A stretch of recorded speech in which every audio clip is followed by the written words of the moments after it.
Welcome back to another episode of Average Boston Sports. I'm Brian. We got Anthony back here, week 2. We're feeling a little bit better about the Patriots. They got that win, 15-10. They finally squeezed out a win. You know, we had to play a Zach Wilson-led offense to get anything going. Pharaoh Brown was our only touchdown scorer in the game. A busted coverage. Without that busted coverage, we end up losing this game. So let's take it with a grain of salt.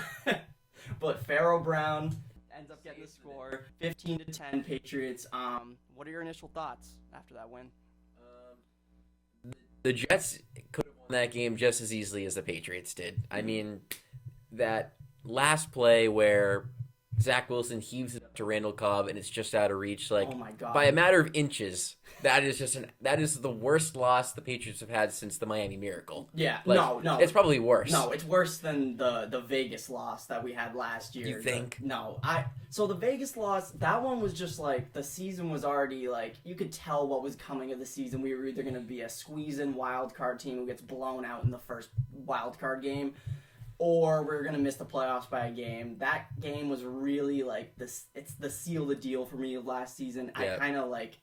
It kind of gave me a little bit of a, okay, I don't got to really put too much of my heart and soul into these next couple games. Like, this team isn't going to be anything. That one was just so embarrassing. That was really It was bad. I didn't even want to wear my Patriots stuff out anymore. Especially Chandler Jones scoring the touchdown, too. I know. We traded him to Arizona. It's just, I was going to do some unspeakable things if Randall Cobb ended up. You would no longer be allowed to be posted on YouTube. No, you would have been banned. No, we would have been banned. Community guidelines would have been coming for us.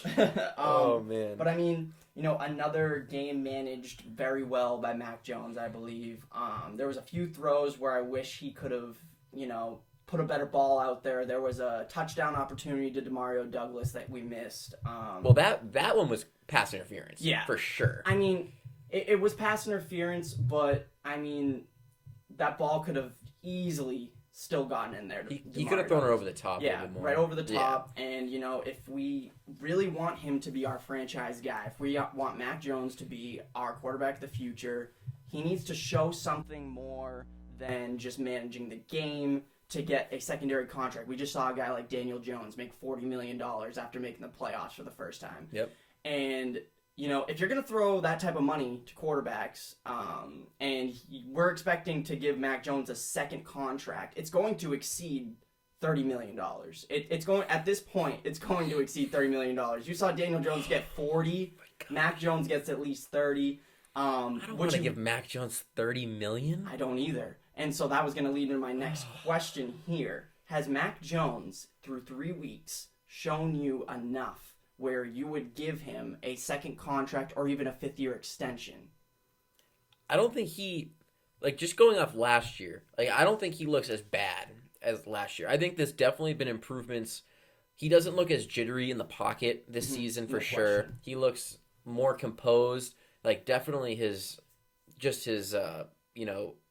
mental strength seems to be better. He's not freaking out like he was last year. But I don't think I've seen a big enough jump in his physical qualities. He still struggles to get the ball to the outside. He's still there's just not a ton of zip on the ball. Mm-hmm.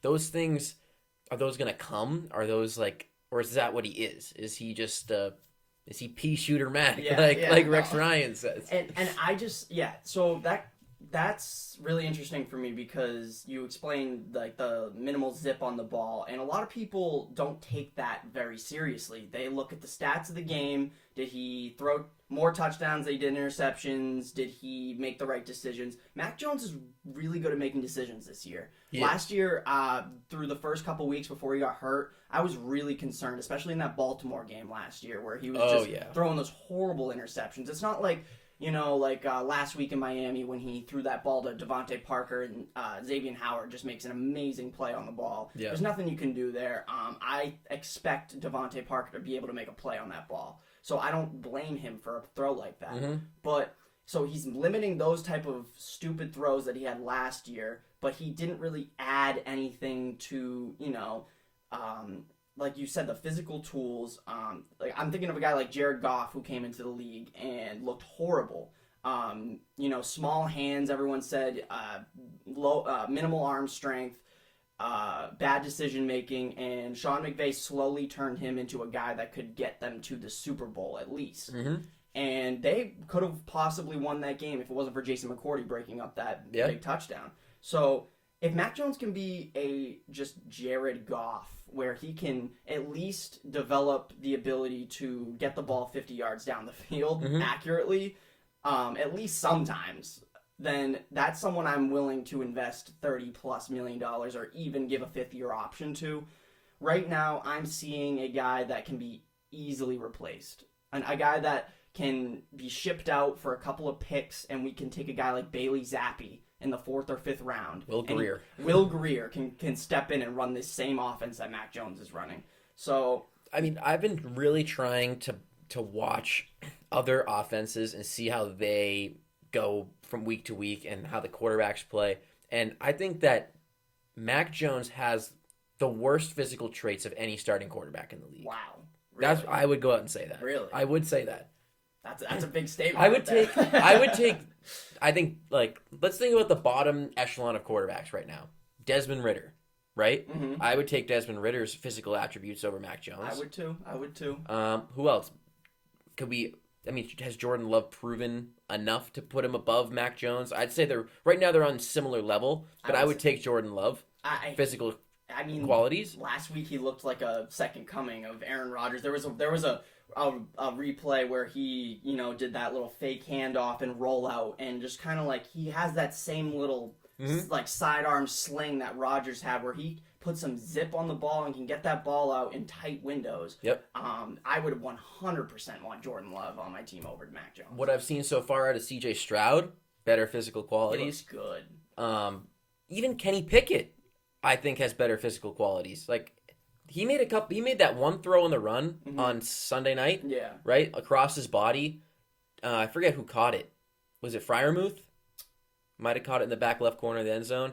Kind of rolled out left. Yeah. Thrown across the body. Yeah. But even he has, it's not like Mac Jones has this, below average arm strength, but he is a guy that can just beat you with his legs. Like, he has scramble ability. Like, he has no scramble ability, and he has minimal arm strength. Mm-hmm. You need to like stick out in some sort of fashion. I do believe if his decision making stays the way it's been this season, and he can go through the entire season with less than 8 interceptions, I think that's a quality that is very important to have, especially if Bill Belichick's running your team where turnovers are the focal point of the offense. Do not turn the ball over. Let our defense win the game. I could 100% see Bill Belichick bringing him back on a 5th-year option. But, yeah, nothing really stands out.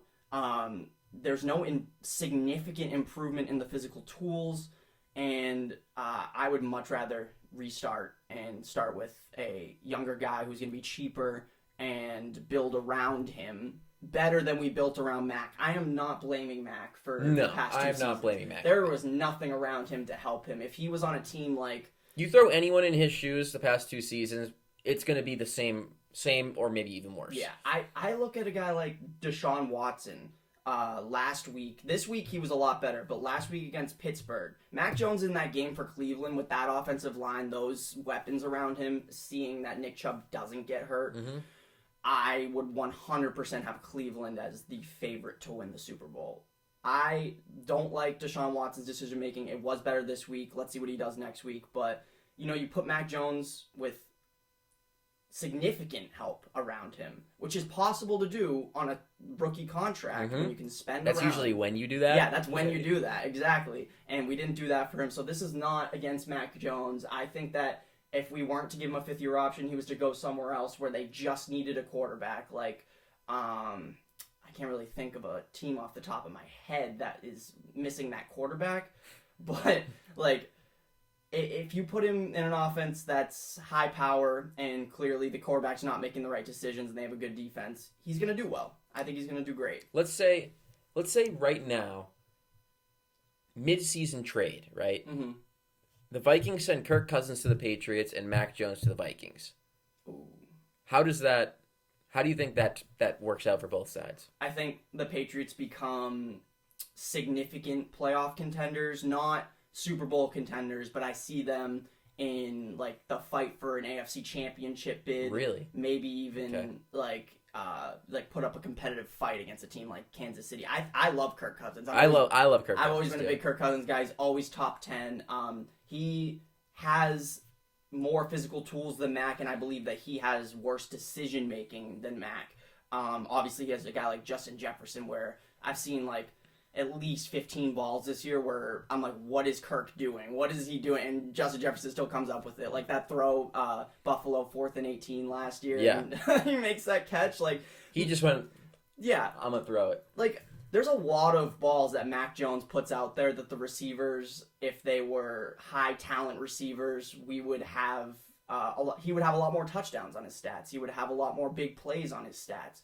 So it's a mixture of both. It's really hard to tell right now. Week 3, am I confident as Mac Jones as our franchise quarterback? No, I am not. But we still have the entire season to go. Let's talk about the rest of that game, though. Can we pause for 1 second? Yeah. My contact's popping out. So I want to talk about the run game that we had. I saw in the first half, we started with 16 carries, 74 yards, 4.6 yards per carry. That dipped in the second half at 3.2 yards per carry, but the offense seemed to be kind of playing defense in a way where we were just trying to put the ball in bad field position for the Jets and see what Zach Wilson could do against us. He had that one drive, 13 plays, 87 yards, marched them down the field for that touchdown. And that was a really good drive by Zach Wilson. I give him all of the credit for that. There was a couple of penalties that kind of hurt us on that drive, but I think that the run game in the first half looked solid. And going into a game where we're playing Dallas, who has stopped the run very well this year, and just let up a couple big plays against the Cardinals. Rondale Moore, that run, that was a fluke run. Yeah. I still think Dallas has a top 5 defense in the league. Shout out to Josh Dobbs, though. Good for that guy. I love Josh Dobbs. Good for that guy. Out of nowhere, too. I know. Like, he looked solid. I know those receivers he was hitting were wide open. He underthrew that late deep pass to that wide open receiver. He could have had a touchdown if he led him a little bit, but still a solid guy that, like, honestly, you put him in this New England offense and it's looking the same. I mean, it's looking the same. You know that the Arizona management is freaking out. Yeah. Like, hey, this is not what we brought you here to do. We brought this Gannon dude, this weird motherfucker, to come in and lose games and then ship him out. Like David Culley and... Hey, guys, you should not be 1-2. No. We were rooting for 0-10 to start the season. How are you going to come out and beat Dallas? Now everyone's going to, like, expect us to win. Yeah. Caleb Williams, come on. Yeah. But, yeah, the run game looked pretty good. Let's just go right into our 3 up and 3 down we got right here. I'm going to start with my first on the ups. I loved this game from Christian Gonzalez. I know, again, Zach Wilson, not a great quarterback. Let's keep reiterating it. He sucks. But Garrett Wilson is a top 10 receiver in this league. And did you see him at all during this game? Did you see him make an impact at all? No. No. And it was because Christian Gonzalez was shadowing him the entire game. Was playing very physical, and if you watch the tape, I went back and watched the tape today, and it's like almost like he is just mirroring the receiver, and he does a great job at flipping his hips. As soon as the receiver breaks into his route, it's like he already knows what's coming. I don't know if that's the film. I don't know if that's just natural talent. I'm hoping it's natural talent because that means that there's room to grow. And I mean, for 3 games in, and he's gone against, what, A.J. Brown, Tyreek Hill, and Garrett Wilson? Yeah, a little bit of Jalen Waddle, too. Yeah. And can you go up against, like, more... Like, he's going up against the upper echelon of all wide receivers in the league. Exactly. To open his career. And he's ranked 5th on Pro Football Focus. They're a little bit all over the place on that website, but I'm watching the games. Christian Gonzalez looks good. He is my first up. Who do you got as your first? My number 1 up, Trent Brown. Okay. Yeah. You got to give Trent Brown the shout out here. Big boy. Big boy. But, he gets that little contract incentives bump last week coming off that missed game with the concussion. And I think you can realize when Trent Brown's engaged, the offensive line can be really good. And when we have a good offensive line, we can run the ball. And yesterday was like one of the first game, or 2 days ago, was like one of the first games where we could run the ball consistently. Mm-hmm. And you could see how that was helping the offense. And I went back. I don't think Trent Brown gave up a pressure. Like, I think he did a really good job of protecting from Mac. him or Andrews in Yeah. the game. So, I mean, that's all you can ask for out of Trent Brown. And I'm happy because that's like definitely his best game so far this season. And you know that when a left tackle is on our 3-up, 3-down, that it was a defensive-based performance and a low offensive performance when we're starting to... And when you see my first down, you're going to see how bad it really got. Right. My second, Christian Barmore, I think he did a great job of blowing up the inside run game. I think if the Jets had any chance in this game, it was going to be Dalvin Cook and Breece Hall that were going to take them to that victory. And Christian Barmore, I believe, 2 QB pressures. He had a big run stop on 3rd down where the offense seemed to be moving before that 13-play drive, and he blew it up. He had a great game, a great bounce-back game, because those first 2 games did not look like he was himself. So big shout-out to Christian Barmore. Great game from him. Who's your number 2? Christian Gonzalez. Okay. Yeah. Going off of what you said, very impressive just to start his career. And it's gotten to the point where the guy that he's guarding isn't really even getting that many targets. Mm-hmm. Like, the quarterback's kind of staying away from him. But it's like, there was that one, I think Garrett Wilson ran like a whip route. And I think even Garrett Wilson was shocked that, like, Christian Gonzalez, like, stayed with him. Yeah. Like, he was just right on his hip the whole time. I'm so excited about Christian Gonzalez. He has I don't all know the how he physical fell. tools. I don't know how he fell either. I think a lot of teams weren't looking to draft a corner. I think that a team that could have benefited from drafting Christian Gonzalez was Detroit. You see Jahmyr Gibbs, they took him 12th overall. And, yeah, he's a good speed back. But you could have had a guy like A-Shane in the 4th round who fell to the 4th round and just put up 202 yards. And I know an amazing run scheme. But there's guys that play running back that you can wait on in the later rounds, and you don't need to waste a 1st-round pick on running backs. And it's sad to say. You hear that, GMs? Yeah. Don't waste your 1st-round pick. No, don't waste unless it's Sony Michel and he wins you a Super Bowl. I mean, but honestly...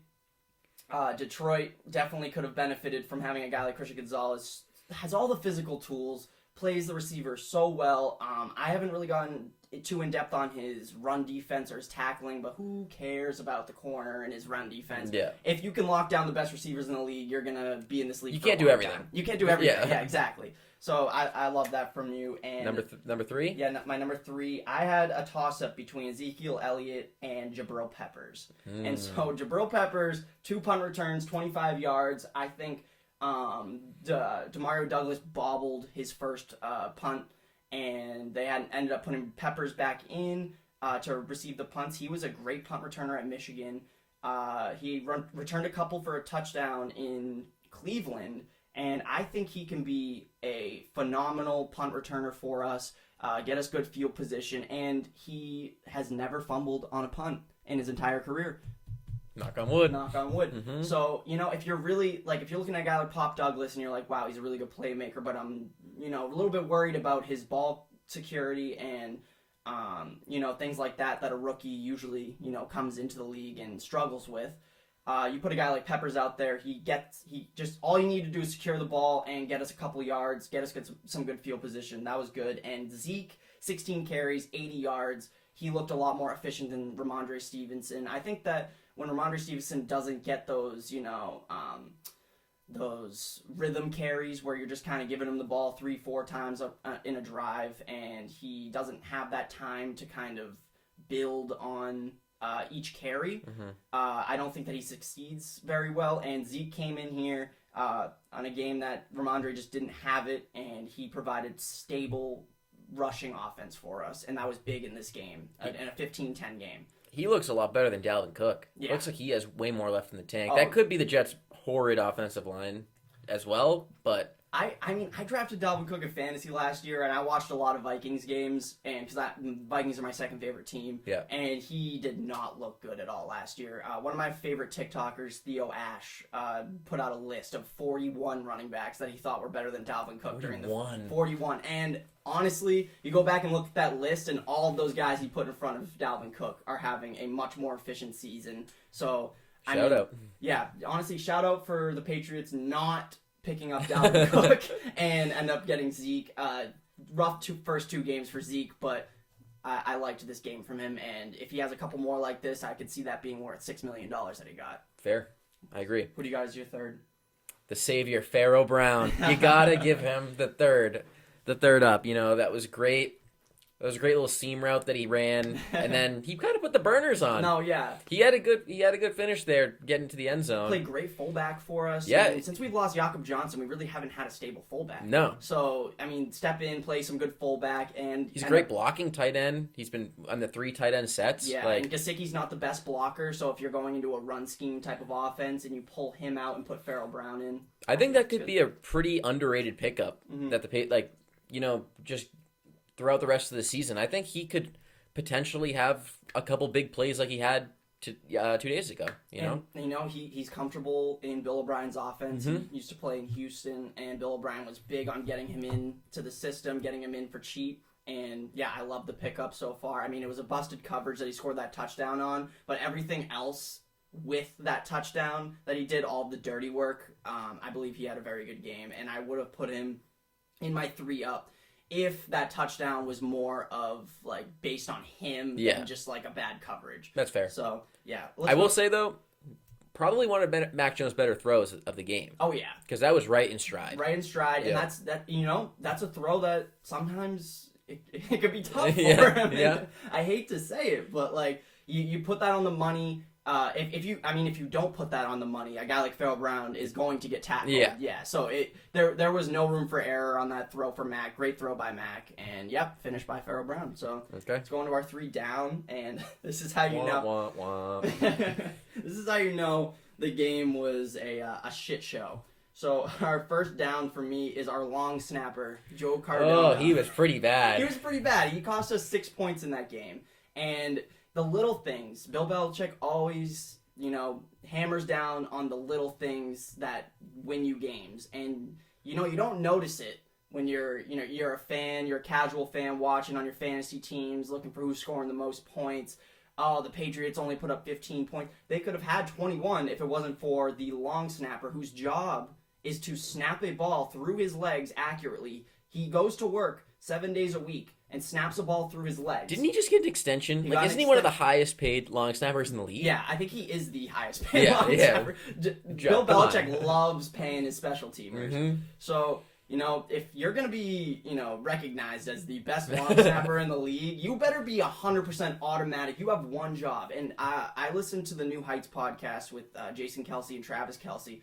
Shout out to Travis Kelce bagging Taylor Swift. That's a good move right there. But Jason Kelce came out and said playing center is the easiest position in the league. He didn't emphasize anything about long snapping, but isn't long snapping just an easier spot than playing center? You're not allowed to hit the long snapper, so you don't have to worry about blocking anybody. You're only worried about snapping the ball accurately, and you practice it every single day. And that's all you do, and you still can't do it. And we give guys like Mac Jones and the receivers and the defense all shit when they play horribly. And they have significantly harder jobs than a guy who snaps a ball through his legs and needs to put it in a 3-foot cylinder just to get the ball and put it down, get a field goal up. Didn't do it right, so he is my number 1 loser of the week. One thing going off of that I just find a little bit confusing, I thought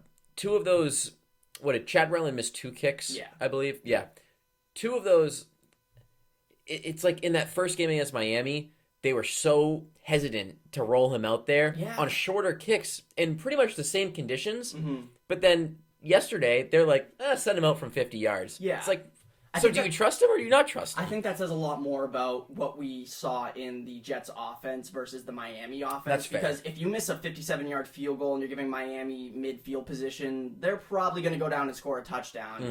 I think Bill wanted to play more of the field position game in Miami. But you miss a 57-yard field goal. I believe that was before, right before the end of the half, too. Yeah. So he comes out, misses that field goal. And do you really trust Zach Wilson to march down and score right before the half? Yeah, I don't. So I could see why they put him out there. Just a horrible execution. And special teams needs to be 100% locked in if we have any chance of making the playoffs. They are better than last year. They are better than last year. Shout out Joe Judge. I mean, you can't run an offense, but you got something going with special teams. Yeah, stick to that. Yeah. So my biggest loser of the week might be a little controversial. Bill O'Brien. Okay. I did not love the game plan offensively for the Patriots.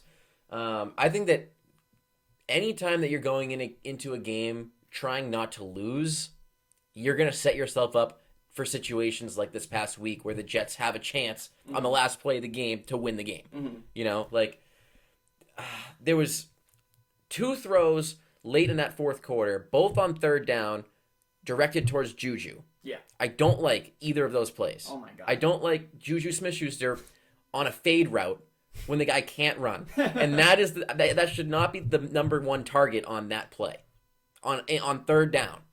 When Mac Jones obviously does not have great chemistry with Juju so far this season. No.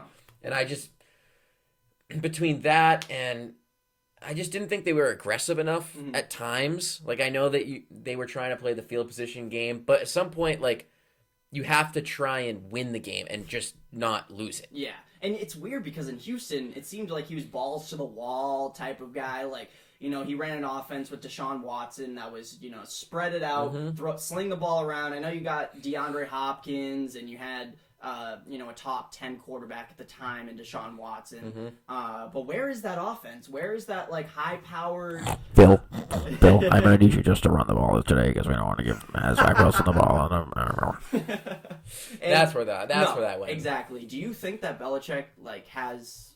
Oh, for sure. A lot of pull in that offense, or is he giving Bill O'Brien, is he giving him a game plan and saying, hey...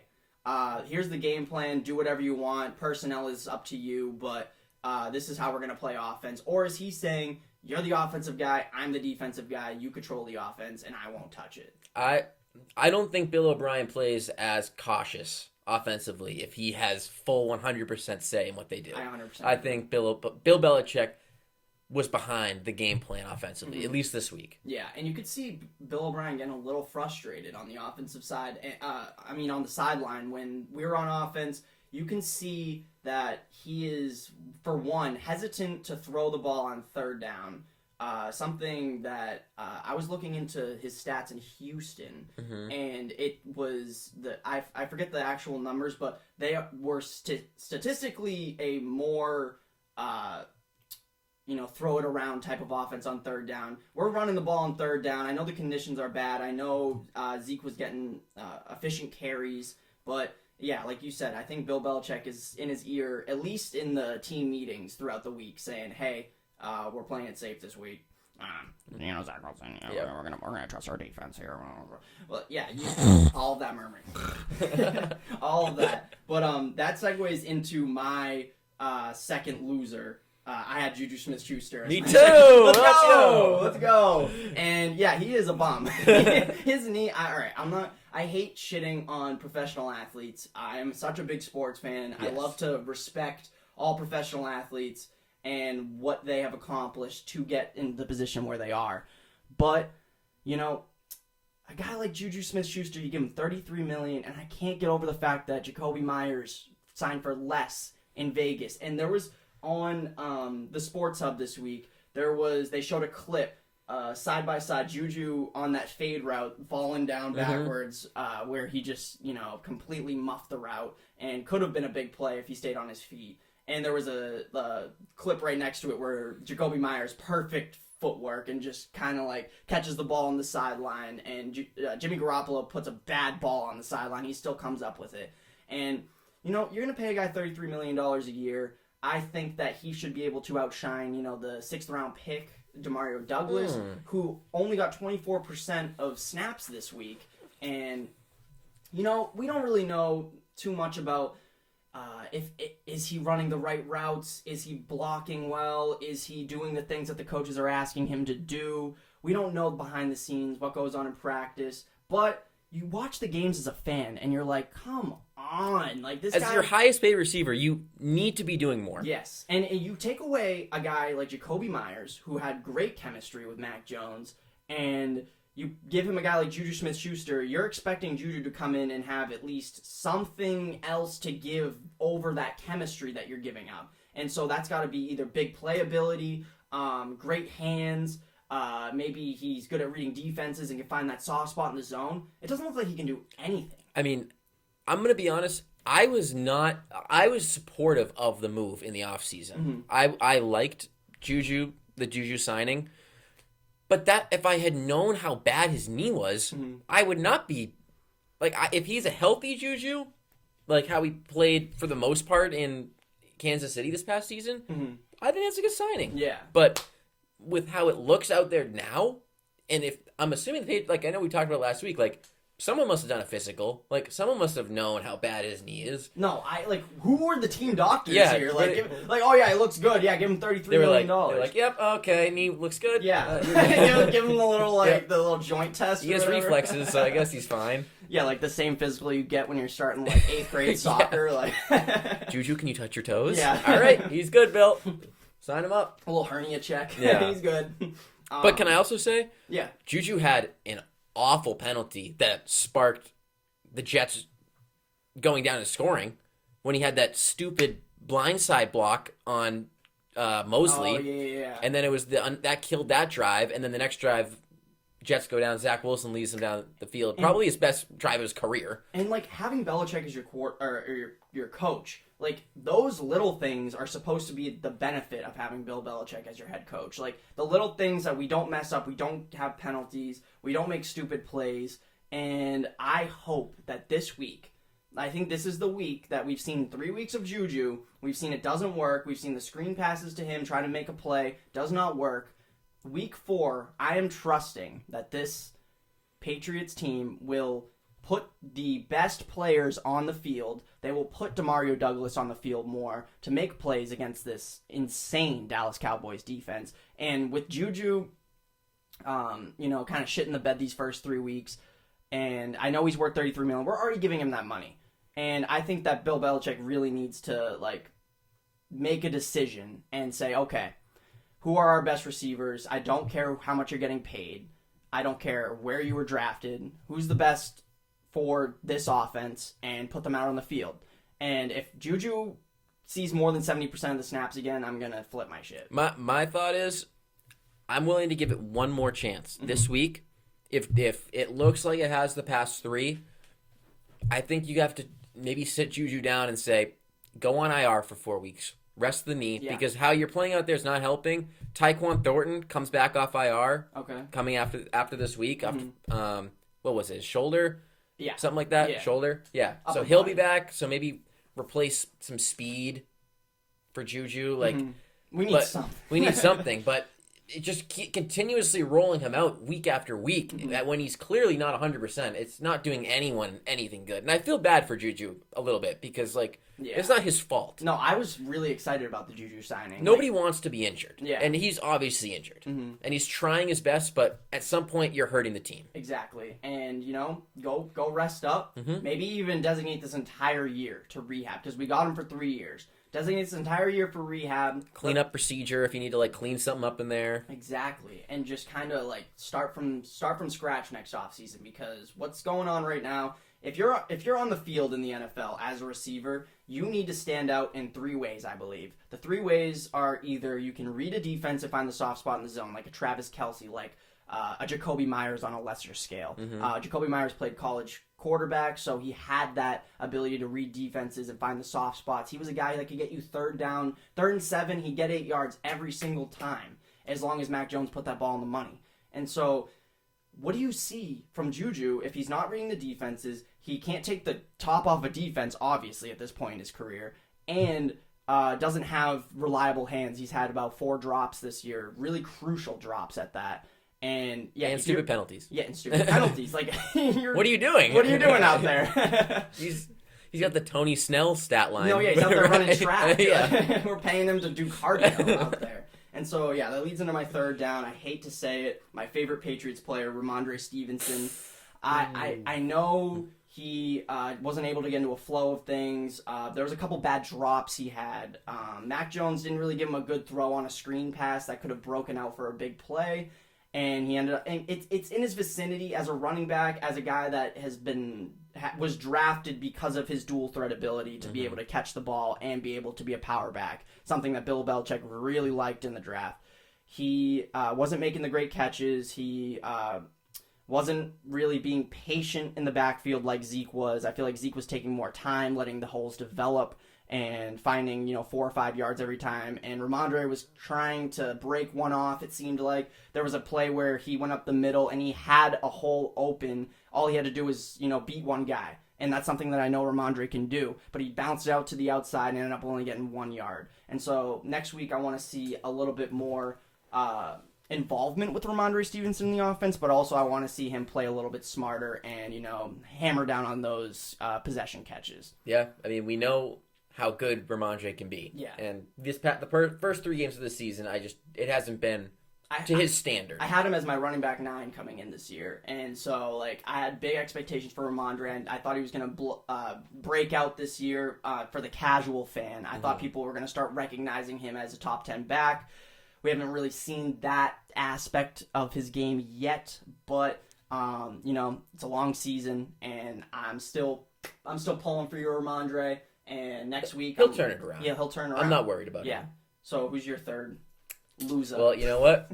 We gotta go O-line on the top 3. So throw Cole Strange in. Oh my God. I'm getting a little worried about him. A little bit. I'm getting a little bit worried for a first round pick. Yeah. I'm getting worried. Yeah.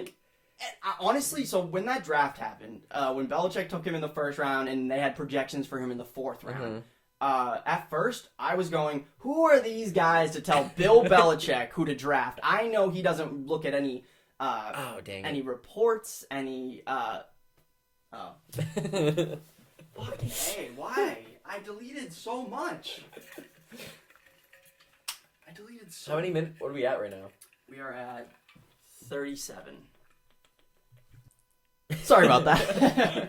No, yeah, but as I was saying, who are you to judge Bill Belichick on his draft? And after watching Cole Strange for the past couple seasons, yeah, it's time to start judging Bill Belichick on his drafts. And I thought that the New England fan base was really tough over the 2010s about drafts. And Sony Michel didn't really work out. Aaron Dobson. Yeah, Aaron Dobson did not work out. But you got to think about the guys that did work out, like Hightower. Hightower was not supposed to be drafted where he was, and he took him early. Still worked out. Chandler Jones, Devin McCourty, all of these defensive guys that are could be put into the Patriots Hall of Fame, especially Devin McCourty. But you look at a guy like Cole Strange, and yeah, you draft a guard in the first round. It better be a guy like Quentin Nelson. It better be a guy that can, like a Jason Kelsey, that can pull. He carries the offensive line. Yeah, carries the offensive line, carries the run game, doesn't do anything like that. And yeah, I think that's a perfect example as a week 3 loser for the Patriots, because it's just if you're drafted in the first round, come on, give us something, some juice. I mean, I know he was injured. I don't know if he's still battling back, but a couple points, Antonio Mafi's coming in for him, and that guy gets turned around like a carousel. Yeah, that guy's just spinning. And Greg Bedard's talking about this week on 98.5. He was saying, we gotta put in Mafi for Cole Strange this week, but is that really a big upgrade? No. I don't think the problem is I don't think the problem can be fixed by switching out Cole Strange with one of our backups. I just think we're stuck with what we got, and I think we got to take the loss on that draft pick. And Cole Strange looks he's not awful, but he's just not first round pick level at all. Exactly. If we got him in the 6th, 7th round, and it's a guy who can start for you, okay. I just don't I don't see it No. with him. And I didn't think he was awful in this game, but just not anything special. Like Not when you're anything pinned special. when you're pinned next to Trent Brown and David Andrews, you really aren't. You don't need to be pulling a ton of weight. No. Like those two guys are going to win at the offensive line. So it's like when you're giving up pressures, it's tough. It's tough. And the Jets do have a great defense. They do. Quentin Nelson didn't have a great game, and we really took him totally out of the Bruh. game. What? Oh my God. I just deleted like 3 gigabytes of shit. There is no way. Oh my gosh. What is going on? You have to delete all your photos. Yeah.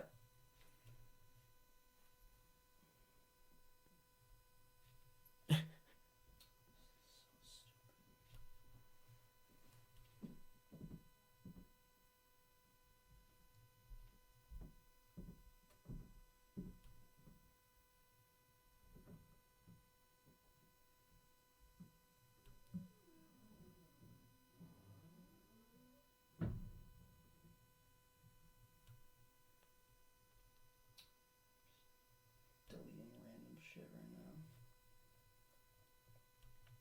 I don't need all these pictures of Nugget.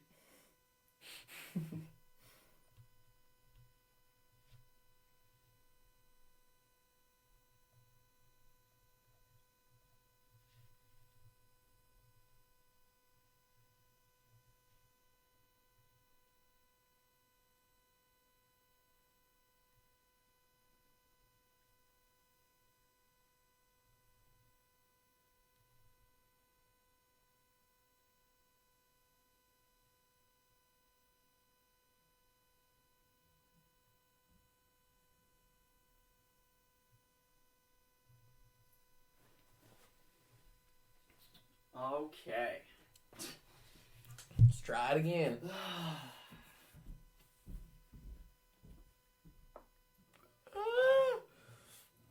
Bruh.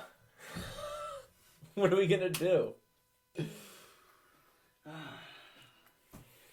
don't know. What's your phone storage look like? Let's see.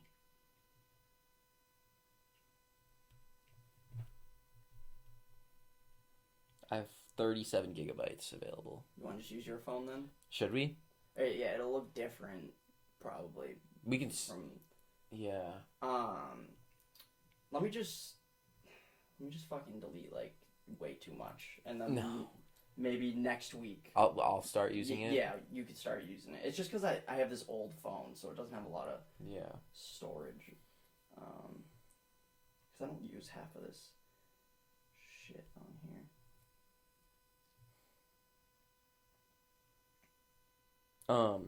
TikTok 6 gigabytes. Do you want to just delete it and then re-download it after you like upload the video? TikTok 6 gigabytes. For me, it is. Mine says 1.2. Oh. Damn, why is mine 6 gigs? You got some shit What on is there. on mine? I have 6 gigabytes of documents and data. Damn.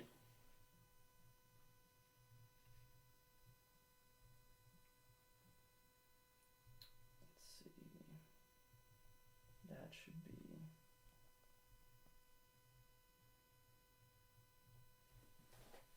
Alright. Says I'm at 63 out of 64. 1 gig. You can do a video With 1 gig. with 1 gig.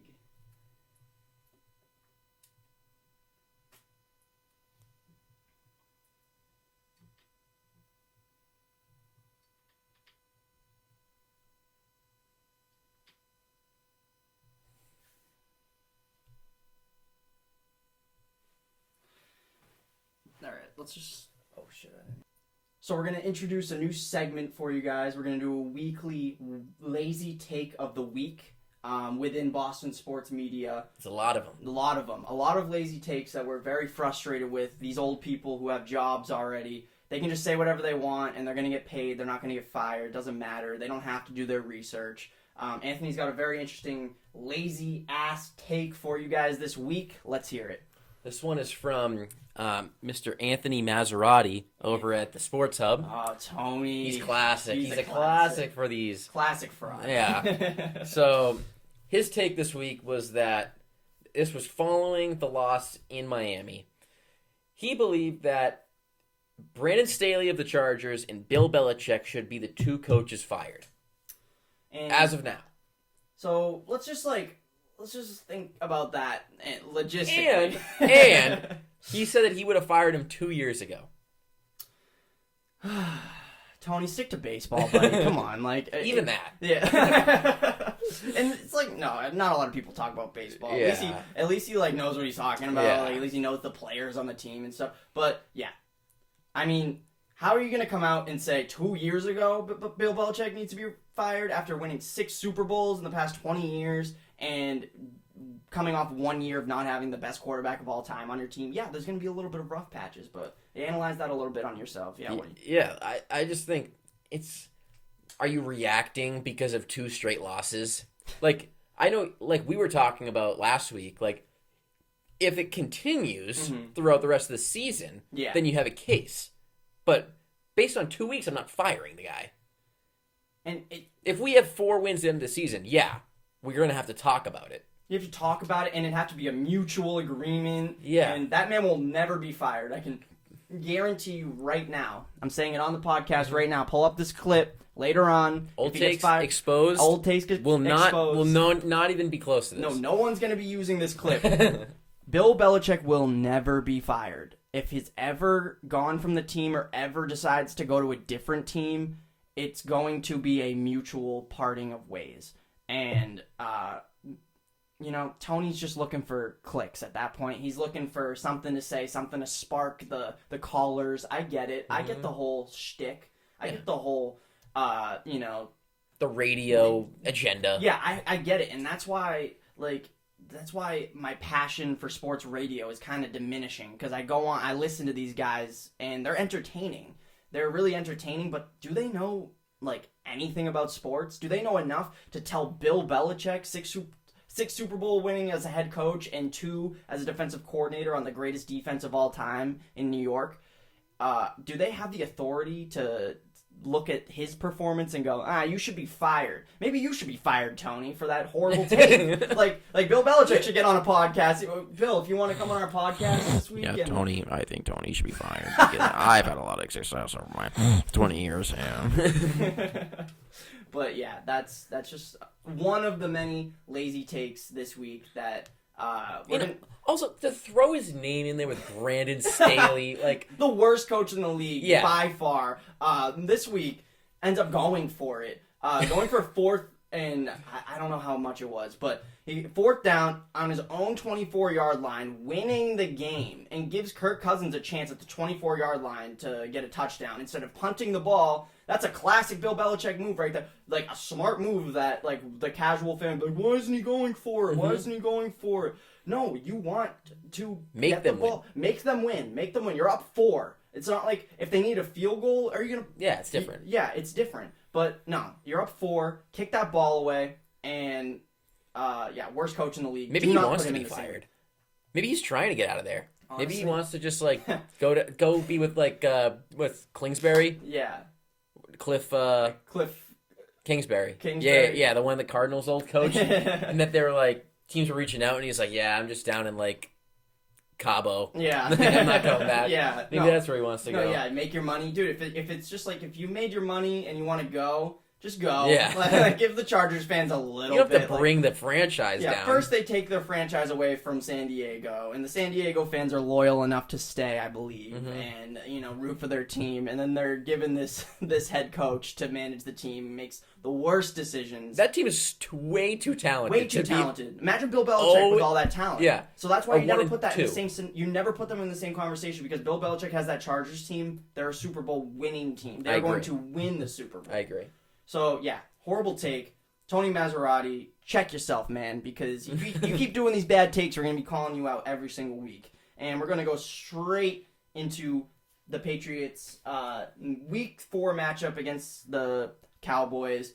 Last week I came on this podcast and I said the Cowboys are my Super Bowl favorites. I know they always find a way to choke it in the playoffs, but I really like this Cowboys team. I am not thrown off of that take because of that horrible performance this week against the Cardinals. Joshua Dobbs would like a word. Yeah. Joshua Dobbs is just the greatest quarterback of all time, so there's nothing you can do about that. Tip your cap. Yeah, he's got as many bad throws as he does hair on his head. Oh no!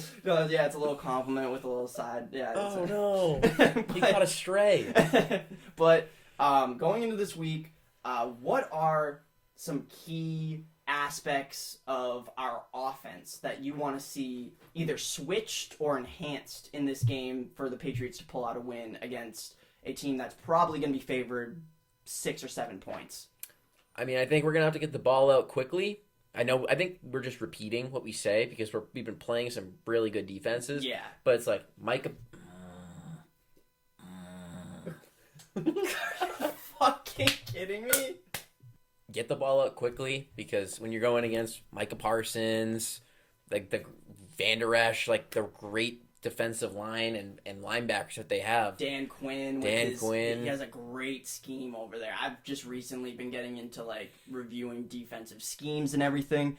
And yeah, that's why they were my Super Bowl favorite, just because of that amazing scheme they have. But losing Trayvon Diggs, ACL for the entire year, horrible. And I feel bad. I guess that gives me a little bit of leeway to get off of my Super Bowl take, but I think they can overcome it. I'm still a believer in Stephon Gilmore, and so I think that they still have a chance. But yeah, I mean, I have them down this week as a loss for the Patriots, but you never know with Dak because he is keen to throwing that interception that just makes you be like, yeah, where was he throwing that? Yeah, he had that one in the end zone this past week. Mm-hmm. He stared down the linebacker. Triple coverage. Yeah, woo! Like, I don't know what he was seeing there, but you got 400-pound men barreling down on you, and like those again, like that's a thing with the like professional athletes. You don't want to like, oh, what were they thinking there? Like blah blah blah. But he's been doing that for so long. That's a throw that he needs to know is just never going to work out. Hold it. Pull a Zach Wilson. Yeah. Just hold it back there until you get tackled to the ground. He's really good at that. He's really good at holding. They should train together. Yeah.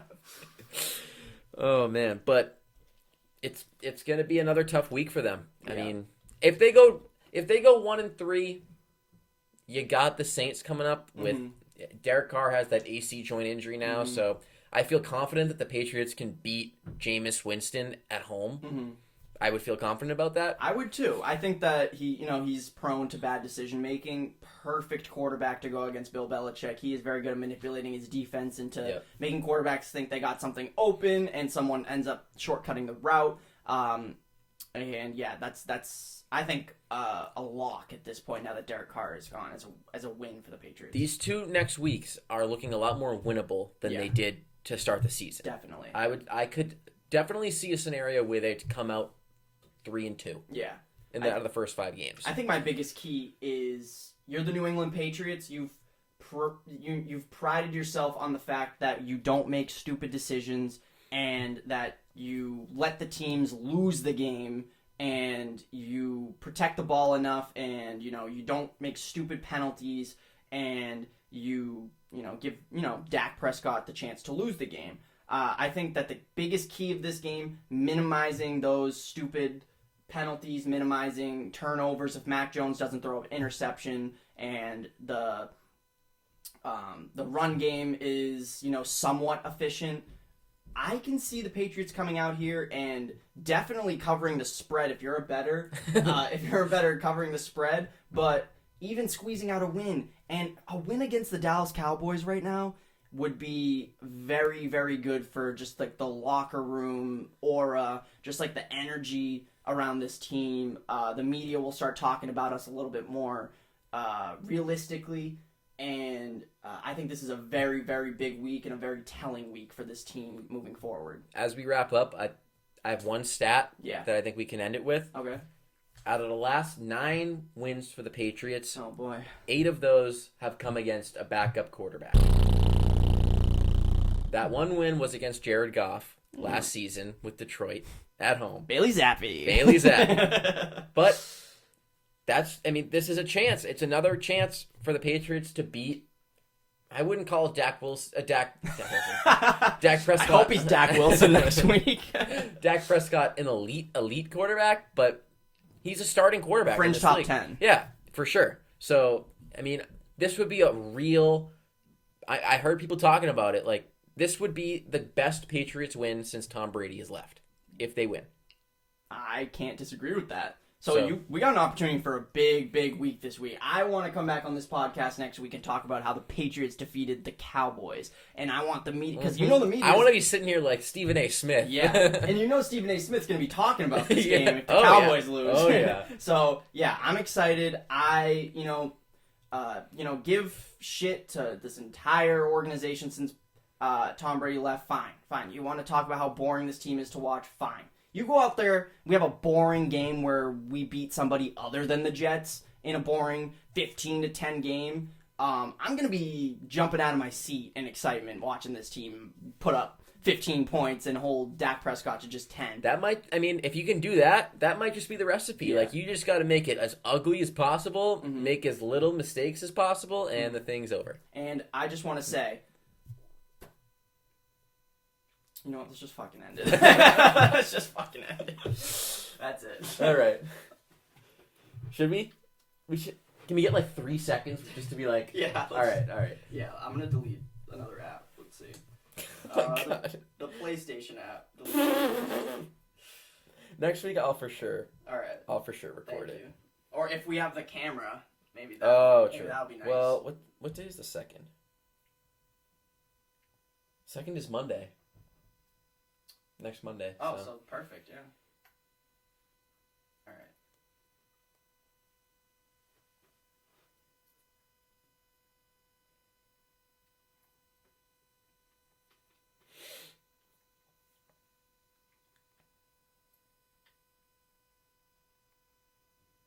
Dude, if this was happening and the mics never ended up working, you never worked your magic on it, I would have been fucking throwing shit. This would have been the last episode. This would have been the last episode. All right, wrapping up real quick. I just want to say one last thing. Please double team Micah Parsons next week.